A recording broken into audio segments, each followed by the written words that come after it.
Hello, and welcome to 232 of the Notcast. It's not a podcast, it's a Notcast, I guess, is what it is. Today is the 11th of September, 2022. I'm going to be talking about Metallica's seventh studio album released on the 18th of November 1997. This record definitely had more listeners than this episode will, because that record sold in its first week 436,000 copies in America. It's Metallica's seventh studio record called Reload. It is not very good. Let's be honest about it. It's pretty bad, and I'm going to talk about why it's pretty bad. So hopefully I'm not going to use the full 45 minutes or so that I normally have talking about how it's bad, because there's good news in there as well, just not perhaps as much. So the album was first suffering from the same kind of problem that we had with Guns N' Roses' Use Your Illusion, and later on with the Manics' Know Your Enemy, and also with the Manics' Futurology and Rewind the Film albums, which is that two records were recorded at the same time. They were written at the same time. They became parts of each other and they wrapped around each other, and it's difficult to separate one from the other. So to me, and certainly in the band's eyes, Reload is effectively, the third and fourth vinyl slabs that go alongside the Load album, and you can't have one without the other. Of course, having this called Reload, following on from 1996's Load album, it's very difficult to think of this as a discrete and separate musical thing with its own identity. And let's be blunt, it isn't, is it? You think about the Load album, not a great Metallica record, as I previously kind of intimated. There it is with the cover, the same artist and general design as the Reload album. You look at those two and you go, those could be just alternate variants that you get. This could be the one you get from Walmart. This could be the version that you get from Best Buy, for example. When in the days when they would do kind of store exclusive covers and things.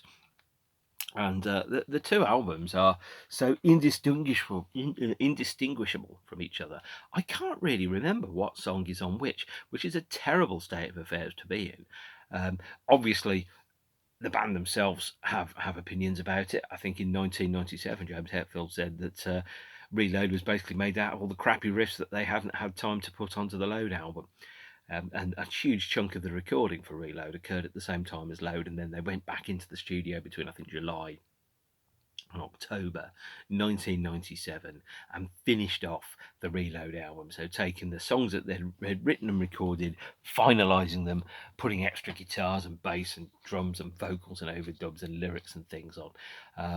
But really, this is the worst studio Metallica album that there is. I'm not counting Lulu, by the way, in that list. Because Lulu is not a Metallica album. It is a collaborative record between Lou Reed and Metallica, and so therefore exists on its own as both the best and the worst album made by that particular musical act. The only record that they did. Although if I counted Lulu in here, it probably would be slightly worse than Reload, I think it's fair to say. Only slightly though. Reload is bad. It is the worst Metallica album. It just sucks. I've got to be honest. I can't be articulate about it. It's really bad. So you think about all the things that make Metallica Metallica. And you've got the frantic kind of vocals, the chugging rhythms, not quite Steve Harris kind of horse gallop rhythms, but the same kind of fast tempos, the aggressive riffs that sound like they're from a can opener, the Teutonic kind of panzer attack riffs that you've got, the shifting in tempos, the frequent kind of progressive thrash kind of element, the stuff that made Metallica really good. Reload has none of that at all. If this didn't have that name on it, if it had Alice in Chains in it, for example, or I don't know, Screaming Trees or something, people would go, this is an incredible alt-rock album that more people need to know and to love. And no doubt they would have signed a deal for bazillions of pounds with Geffen Records and then been dropped after two albums because they didn't sell enough copies. Unfortunately, this was Metallica we were talking about, the band that had the ambition of being not just the biggest band on the planet, but they wanted to be the biggest band in the history of everything ever, always, and infinitely. And no mistake about it, Metallica not only wanted to headline stadiums, they wanted to headline the world, and they were ambitious and prepared to do whatever it took in order to do it. And this, of course, only came out a year and 5 months after the Load album. So for a band that was really used to having 3 to 5 year gaps between records, to suddenly have another album that came out less than a year and a half after the last one. The band hadn't even paused touring, for example, so they toured solidly between 1996 and the end of the year 2000. So they toured solidly for 4.5 years, really pushed it. I think the longest gap they took between live dates was something like 4 months, and in that time they recorded an album, so they were very, very busy indeed. And Reload doesn't have a singular identity of its own. It doesn't feel like an album, if that makes sense. Listen to other Metallica albums, Black, Load, and Justice for All. Those are albums that have unique identities. You can listen to even the drum production on that, and you can go in an instant. A learned fan can tell you 1988, 1991. You can listen to a riff and you can go, that's 1990. It's very specific, and yet Load and Reload are basically two amorphous masses, kind of like that bit in The Thing, the John Carpenter movie, where you've got the two monsters and they're interjoined, but they're starting to separate out. Load and Reload are two halves of the same coin. You can't say two sides of the same coin. Two halves of a pair of co-joined twins, and you can't separate one without killing the other. And they don't have a unique musical identity either. There's a combination of fastish, rockish tracks, kind of like slower, doomier, kind of grimier stadium gloom and doom, and then you had some weird and unusual kind of bluesy type tracks as well. And the shape of the albums was roughly the same, opening with a fast song, ending on a long, vast epic, and having a kind of gentle tail off away from the more aggressive rocky sound towards the end of it as well. So it really did feel like they were two albums that were made at exactly the same time by the same musicians. And let's be blunt about it, the band hadn't written as many songs as they released at this point.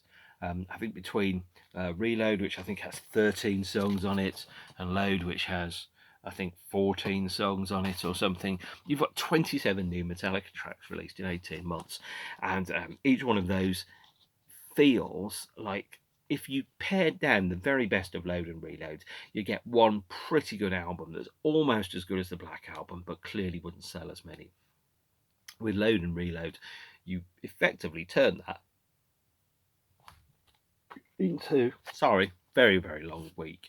You effectively turn that into two albums where it was difficult to tell them apart. If you were just flipping through the sleeves and like bearing in much how much information people have to remember, you'd look at the cover to Reload and you go, I don't even know if I've got this album. I bought that one that came out last year. That's a bit is this more of the same? And let's be blunt, this album is unfocused. So to start off with, let's look at the cover art. So we've got the cover art here for this and the cover art for Load as well. This one is a combination of, I think, Bill Seaman and blood, which has been placed on plexiglass. It's a blob. I don't even know what blob it is. It might be the advert for a horror movie called The Blob, but it's not an iconic cover. You wouldn't look at the cover to that and go, yep, that's a tattoo. You wouldn't look at it and go, I immediately know. It doesn't even signify anything. I mean, what is it? It's like the butthole of an angry wasp. Is it a picture of the sun taken by a satellite out by Jupiter set to maximum zoom? Who knows? Who cares? It's nothing very much, and that's where it stands. Now the cover is by Andres Serrano, who also did a piece of work called Piss Christ, which you may have heard about, which is quite controversial. It is an abstract cover that conveys nothing very much, and the album itself is, by the way, nothing very much indeed. So even though it was released on the 18th of November 1997, this period of time in the band's career was just more of the same. This album felt like it was released as an excuse to perpetuate a touring machine as opposed to a genuine artistic statement that had a right to exist. The lyrics, as I said on the Load album, are vague, unfocused, meaningless, not quite sure what they're about. Reload is like that, but worse. and it's mediocre. It's one-dimensional. It doesn't have any of the compelling reason to listen to it. So when I listened to Reload, I did it earlier, first time in a while that I listened to this record. I listened to it earlier, and it felt like a B-sides album. And Metallica have never done a new original studio song as a B-side, ever. Every song that they have written and released, with the exception of I Disappear, has been on a Metallica album. And there is no way that you can listen to that and go, these are B-sides. These are not good enough to be on the album. Looking at the CD cover, I forget where I put the CD cover now. What a twit I am. So, yeah, it opens with Fuel, which is quite a good song. Released as the third and final single from the album. Fuel is the song where I had the opportunity to see Metallica around about this period. And I was like, they're rubbish. All the things that made Metallica had disappeared. You had a very competent, very capable heavy rock band around about the time of Reload. All the things that were uniquely Metallica, the cleverly constructed, ambiguous lyrics, the songs that felt like they had been pared down to the very, very absolute essential stuff. All that was gone. The arrangements are flabby, the songwriting is poor, the lyrics are ambiguous, they're meaningless. You listen to them and go, what are they about? And they're very one-dimensional. Almost all of the lyrics were written in a very condensed period of time. So, as you will have known from the demos, which appear on the various releases of the various singles, almost all of the demos are about a guy called Na Na, Na Na Na Na, Na Na Na Na, and then Hetfield would fill in the lyrics afterwards, much the same way as Elton John doesn't write lyrics, he writes music. I think the other chap whose name I've forgotten writes the lyrics. But when you listen to Elton John singing, those lyrics are good because somebody has thought about them. But if you asked Elton John to write lyrics, sorry Elton, if you're watching this, why the hell are you watching this? I'm a nobody. But Elton John lyrics, they don't have much in the way of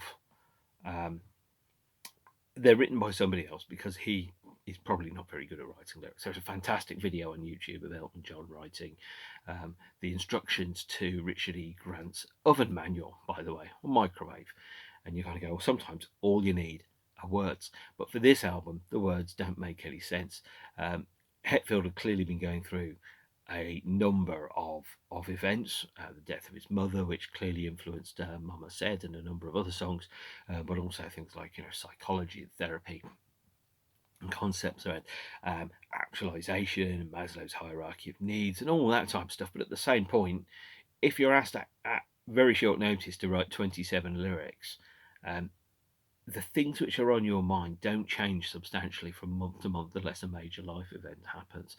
And so all the lyrics that are on the album are focused around a very small window of subject matters. They're one-dimensional, they're repetitive, they're inarticulate, they're experimental, they're unsuccessful, they don't communicate things. And you think about, lyrics to things like, let's say, Fuel, for example, track one, the best song on the album by far. Fuel is the song that when I listened to, I thought, maybe Metallica have still got a bit of the thing that made them fantastic when they started off with.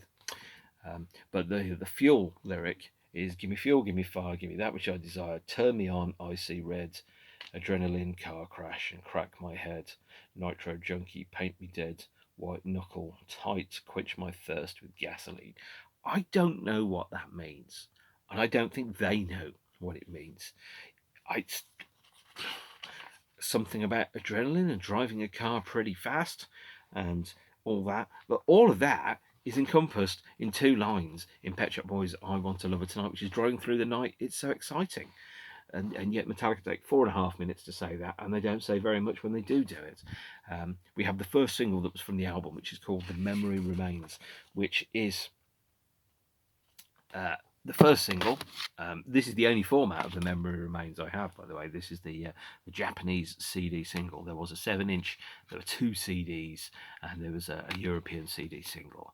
but it was backed with a bunch of B-sides. By the way, if you're thinking, oh, I need some Metallica B-sides, this is the closest thing to a bonus disc that you will get for the Load and Reload era, because this is all studio recordings and alternate mixes of tracks. By the way, the Memory Remains EP, Japan, absolutely essential. Also features a track that otherwise is only on vinyl, which is the For Whom the Bell Tolls remix by DJ Shadow. Oh no, DJ Spooky. Sorry, and it appears on the soundtrack to the film Spawn, that cult horror movie from 1997. Kirk Hammett also made an appearance, by the way, on this 12-inch single by Orbital, Satan, taken from the soundtrack album Spawn.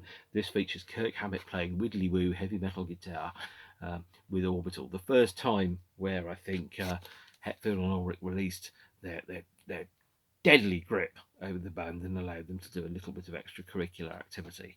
Is it good? Yeah. Is it great? No, absolutely isn't. But at this point, make no mistake about it, and this kind of runs like a stick of rock through Reload. Metal was suffering deeply as a genre. So metal had probably been in its maturity for maybe 10-15 years. As I've said, the genre had started to age out of relevancy. So if you were 20 in 1983, for example, when this was released, you were 35, and people, when they get to the age of 35, some people are metal and music forever, and some people aren't, and they kind of grow up and grow away from that, and then they listen to music that reminds them of who they were when they were 20 years old. And so, occasionally I see people go, "Oh, they're still going, dude. They never split up." Okay, it's like, "Oh, how come you've seen them so much?" Because I keep going to see them. I didn't take 3 decades off to go and do something else. I didn't forget that I loved the bands that I loved. They were there. They were the songs that saved my life. But what I found is that Metallica and I had grown apart during this period. And it was when I heard Fuel and I thought, maybe they can still bring it. I'd been very unimpressed with Load and Reload. I did borrow my brother's CD. I listened to it and I was like, it's a bit crap, isn't it? And he was like, yeah, it is, isn't it? It's not great.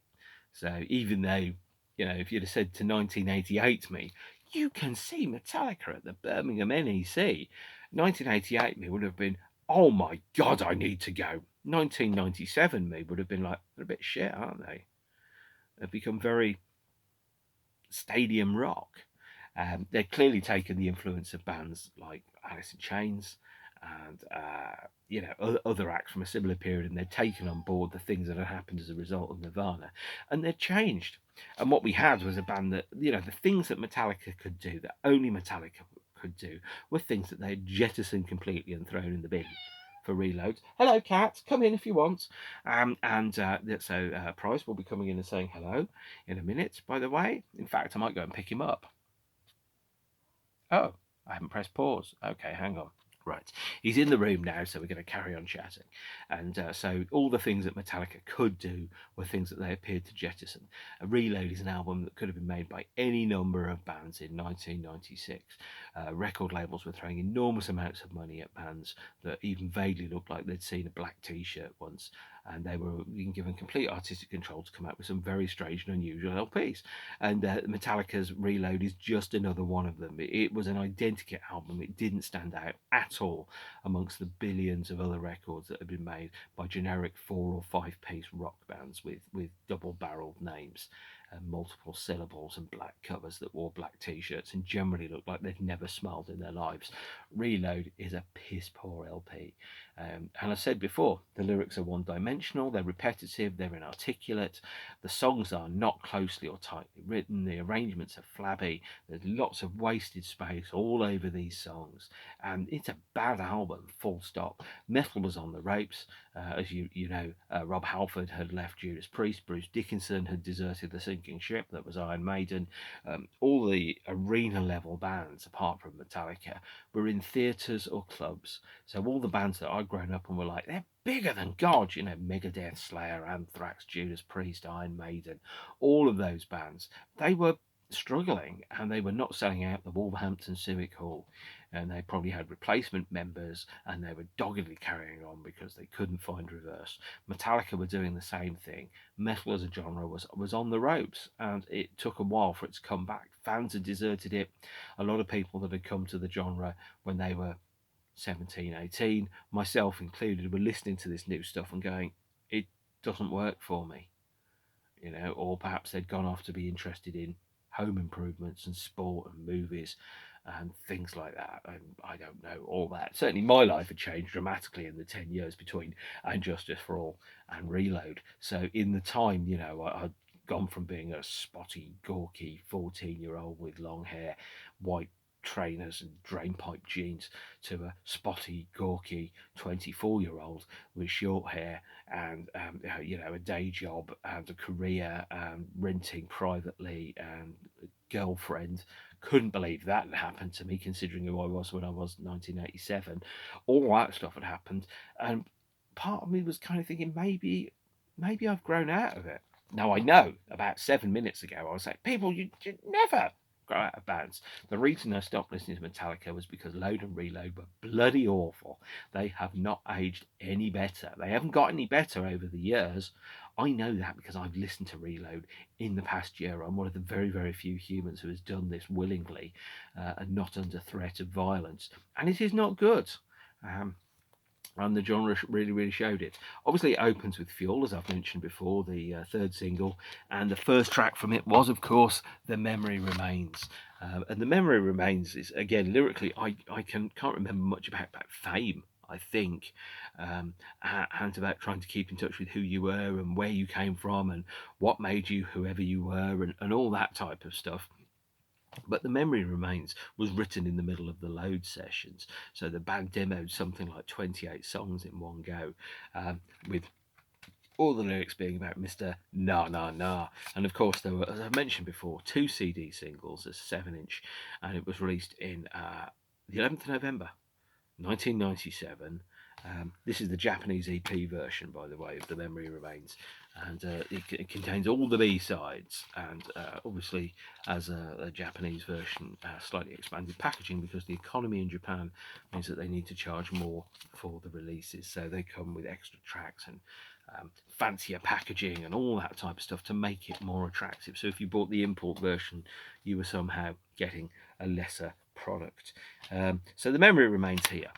This single, it's backed with Fuel for Fire, which is the work in progress version of Fuel with different lyrics, which was recorded on October the 5th, 1995. The Memory Remains was demoed, by the way, on the 6th of March, 1995. So really before Load came out.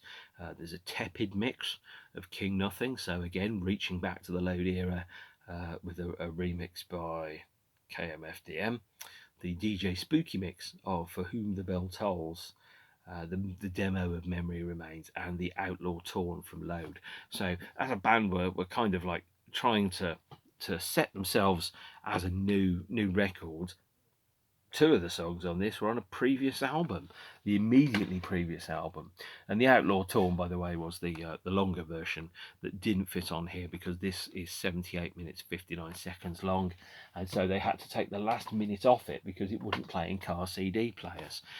So there we have it. Then we had the album, which came out a week later. Now this sold 436,000 copies in America in week 1.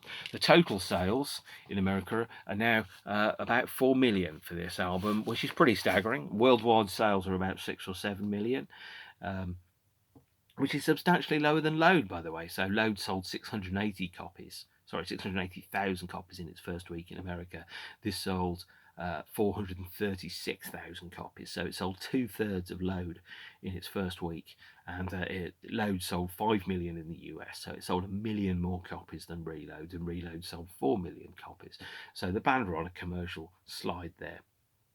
Even though it was 75 weeks on the chart that lists the top 200 albums. So that's an awful long time, and it probably hung around about number 192 for about 2 years, I would have thought. It is the worst Metallica LP. Yeah, it is. Kill 'Em All is better, faster, it's more exciting. And a lot of the songs were songs that were played live. So Fuel, they've been played live on the Load tour. Devil's Dance, the third track, had been played live on the Load tour as well. And there was a track called The Unforgiven II. What is The Unforgiven II? Well, The Unforgiven II is like The Unforgiven one, but it's slightly different. It's like somebody did, like those rip-offs by Asylum Studios, where they're called Transmorphers instead of Transformers. Well, The Unforgiven 2 is kind of like that. It's the same. You kind of listen to it and go, really reminds me of The Unforgiven, but it's not particularly good. Why they released it as The Unforgiven 2 as the second single from the album, I don't know. They only played it live once with Jason in the band for a TV awards show in 1997. And aside from that, never played it. And understandably so, because it's a big crap. And you listen to it and kind of go, so you're going to write a sequel to it? It was like Bat Out of Hell 2. It's inessential to listen to. Now there's a couple of songs on the album. In fact, this is the Metallica song that has the most songs that haven't been played live. So 6 songs from this album haven't been played live, and those 6 songs are Better Than You, which I think is actually really good and was a promotional CD.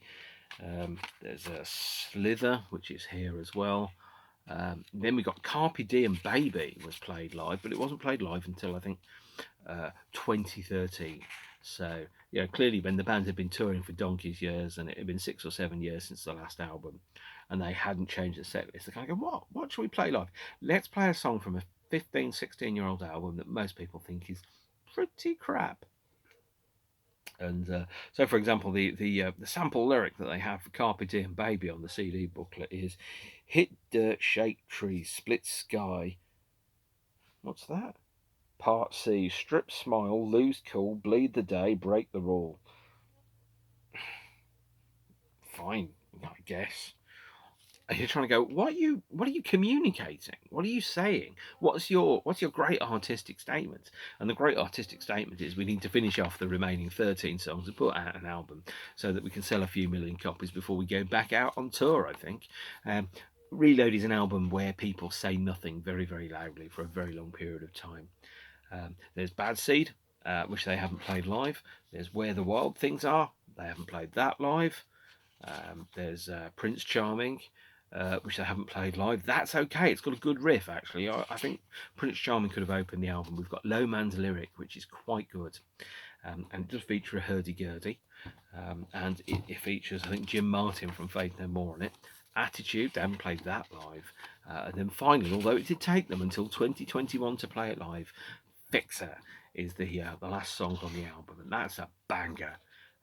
It's a big, huge, fat, or gorgeous, lovely little epic. Which is to say that Reload has some good songs on it, but it doesn't have enough good songs to make it an album. And Load doesn't have enough good songs to make it an album. And if you took the best of Load and Reload and you did one album, that would be great. And you'd have a ton of B-sides. And then you'd have a ton of forum posts from people going, they should have made it 2 albums and put the B-sides in and made it a separate album. And then if they did that, then you'd have Load and Reload. And people go, they shouldn't have done that. They should have pared it down to one single LP. And of course, you'd be absolutely right to think that. So yes, there you have it. So that is Reload, which is pretty bad, truth be told. It's the worst Metallica record, in case none of you have worked that out yet. And I listened to it, and I was like, maybe me and Metallica have grown apart. Maybe we've changed. Or more correctly, maybe I wanted the same things from you that you'd always done. I wanted it. I mean, obviously, I'm all for bands moving and evolving and exploring new sounds. But the thing with experiments is that you don't just publish the experiments that don't work as well as the ones that do work. If you publish the good stuff and you leave the bad stuff, then that's okay. Nobody was pining for a second Metallica album in 1997, and definitely not the album that we got. It cost them fans, even though their touring numbers in 1998 were £32 million. That is money that they would have made whether they'd made the album or not. It didn't matter whether they made the record. Nobody cared about Reload. It's got some good songs on it, but it's not got enough good songs to make it worthwhile. So the band released the second single from the album. I've mentioned this one before, the Unforgiven Part 2. and it came as 3 CD singles, and there was also a Live in London promo. So this is a bootleg of the Live in London promo. So the band played a number of shows. They toured quite a lot. They played Stuttgart in 1997 in August, called the Blind Man's Ball, just before the LP came out. That was released as a fan club VHS. They played the Reading Festival, which was broadcast on Japanese television. Here is the bootleg DVD of Metallica live at the Reading Festival. They played Philadelphia, an all-state parking lot in I think on the 11th of November 1997, the day the album came out. Released as a fan club VHS. They played the Ministry of Sound in London, a club I have never been to, despite having spent over 1,000 nights out in London. The Ministry of Sound, and they played a short set there. One of the few shows they didn't play into Sandman, broadcast on the radio, uses B-sides for the Unforgiven II single. Here is a bootleg CD of Metallica live at the Ministry of Sound. When this becomes the inevitable, when they do the inevitable anniversary box set of the album, the Ministry of Sound show will almost inevitably be one of the CDs or the DVDs that's in there. They played Hamburg, that was broadcast on the radio as well. They played, and then they played a show for MTV called the Reload Request Show, which was acoustic and was by request, and they took phone calls in. That was a popular format at the time, actually. David Bowie did one as well. Broadcast on MTV, show in Seoul, Korea at the Olympic Gymnasium was broadcast, as well as shows at New York and Detroit. And the band toured a lot. They made a lot of money. They played a lot of shows, and they closed off the period with the third and final single released from the album. Here it is, 3 CD singles of Fuel. Alongside Unforgiven II, I think was the first Metallica single that didn't get released on vinyl in some form somewhere in the world. Fuel was the second one, and this was backed with live tracks and demos and stuff. So we had Until It Sleeps and Fuel and Wherever I May Roam and One and Sad But True and Nothing Else Matters live, recorded in Brisbane on April the 20th, 1998. There were some extra songs from the show that were released on the 6 Feet Under EP in the year 2010 to promote the Death Magnetic tour, and there was also the demo of Fuel was released on here. There was a fan club CD of demos and studio jamming that was released as well, but that was it. This was a time it was really difficult to be a fan, both of the genre generally, because the bands were very clearly on the ropes, and Metallica specifically because they'd made a crap album. And it felt like the album had been an excuse to tour as opposed to existing for any other reason. Reload is the worst Metallica record. I listen to it very rarely. What I have done, like everybody else who's a Metallica fan, is I have created 2 playlists of Load and Reload. I've separated the albums out. I've presented different track running orders, and what I've tried to do with Load is I've tried to create a louder, heavier, faster album that felt more like a genuine kind of follow-up to the Black Album. And then with Reload, I've gone for the slower, more dirgier, bluesier songs. There's no singles apart from Unforgiven II on my version of Reload, which is more obviously a continuation of some of the seeds that had been planted around about the time of Load, where Metallica had moved from being this incredible progressive thrash band, stadium metal, into a very good alternative rock band that were rubbing shoulders with bands that had only just come up. It wasn't quite at the level of Def Leppard or Bon Jovi, where they'd suddenly all discovered that they could rip their jeans and pretend that they'd been truckers for a living, but Load and Reload was very definitely one of the very many symptoms of the crisis of confidence that faced the genre, and the crisis of confidence that faced the band, where they felt for the first time that perhaps they'd been overtaken by trends and they could no longer operate outside of those. And of course, whilst it's good to be open to new influences and to new ideas, there becomes a point where you start to dilute and remove from yourself the things that make you you, the unique things that only you can do. And Load and Reload are very good alternative rock LPs, but they're not good Metallica LPs. Fantastic Screaming Trees LP, fantastic Alice in Chains album, but I don't like either of those bands. Frankly, not good records, no. So Reload is very definitely one of those albums that you won't see in charity shops, because people don't take Metallica albums in charity shops, but they do take them to second-hand CD stores. And this is one of those albums that you will find there for about £3, and there will be gazillions of copies of it floating around, because bluntly put, it ain't no good. And that is the end of today's episode. And in case any of you were thinking, I should listen to Reload, do it for free on Spotify. Don't pay for it. Metallica have got tons of money. They don't need any more money. What they need to do is to make more records and better records, because every new record that they make is a step further away from Reload, which is the nadir of their creativity. The album came out at a time when they had nothing to say, no reason to say it. They said it anyway, and they created an album that, for me at least, when I listen to art or hear art, I need to know there was a thing in that was absolutely, the artist was going, I need to make this right now. That's the record I need to make. This is the thing that I need to express. I am compelled by my creativity to release this experience, this album, and I really want people to hear it. Reload was a case of, well, guys, you've got a deadline and you've got some songs you haven't finished, and you can make some money if you release it, so let's release it. And that is never a good enough reason to make a record, not even if it's called A New Morning.